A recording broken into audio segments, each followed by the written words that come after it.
The word Buddha means one who is awake, awake to the truth. So what was the great truth that Siddhartha Gautama woke up to?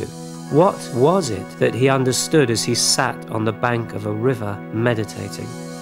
Buddhists believe it is only by becoming enlightened ourselves that we can really understand what enlightenment is. Ideas and words can only point the way. They believe that in this newfound wisdom, the Buddha understood that everything is constantly changing, that nothing stays the same or lasts forever. He saw that all things are interdependent, ceasing to exist when conditions change. This is true both of ourselves and of other people, of our belongings and the world around us. It is even true of the stars. Nothing in the universe lasts forever. He understood that although this is the way the world really is, we don't want it to be like this. Instead, we live our lives expecting things to last.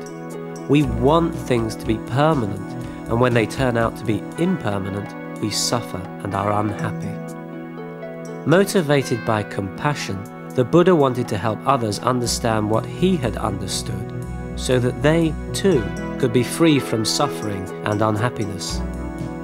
But was it possible for him to communicate to others what he had realized? As he sat under the Bodhi tree, he looked out over the world. In his mind's eye, he could see a pool. It was full of lotuses. Some of the lotuses were still submerged in the mud at the bottom. Others were beginning to grow upwards through the water.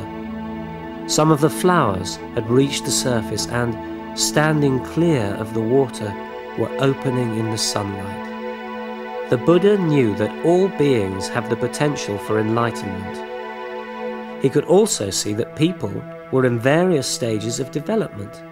Some, like the lotus buds, were just beginning to grow. Others, like the lotuses reaching towards the sun, were ready and would be able to hear the truth and understand for themselves.